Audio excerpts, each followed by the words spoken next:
Sejumlah profesor dan mahasiswa dari Universitas Teknologi Nanyang, Singapura dan Earth Observatory of Singapore bekerja sama dengan Universitas Siak Kuala Banda Aceh melakukan penelitian jejak tsunami di Goa Eklinti, Kecamatan Lung, Kabupaten Aceh Besar.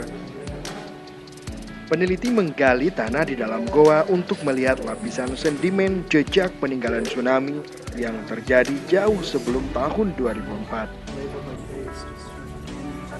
Selain melakukan penggalian lubang untuk melihat kondisi lapisan tanah jejak tsunami, peneliti juga menggunakan peralatan Ground Penetrating Radar atau GPR untuk pemetaan sampel lokasi penggalian lubang yang terdeteksi terjadi tsunami.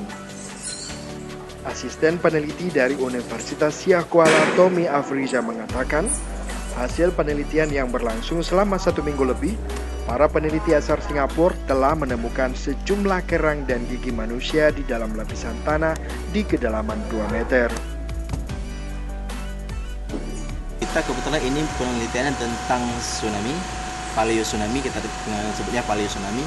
Kebetulan kita target penelitiannya itu mulai dari Lepung sampai ke sini, sampai ke Goa.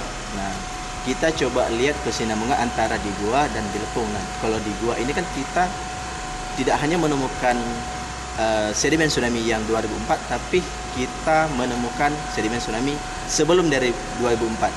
Ada beberapa sedimen tsunami yang kita dapatkan sebelum dari 2004. Ada 3 yang besar, kemungkinan 3 yang besar dan ada beberapa lagi yang kecil. Nah, itu kayak terjadi perulangan tsunami, tapi dengan rentang waktu yang tidak tentu. Nah,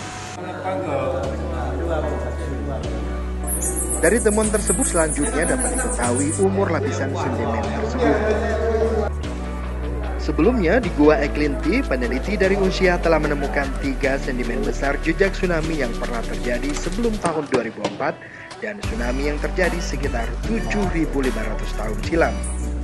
Lokasi gua ini menjadi pilihan peneliti jejak tsunami Aceh karena di dalamnya dihuni kelelawar, sehingga para peneliti mudah untuk melihat pembatas lapisan tanah yang dibatasi dengan kotoran kelelawar.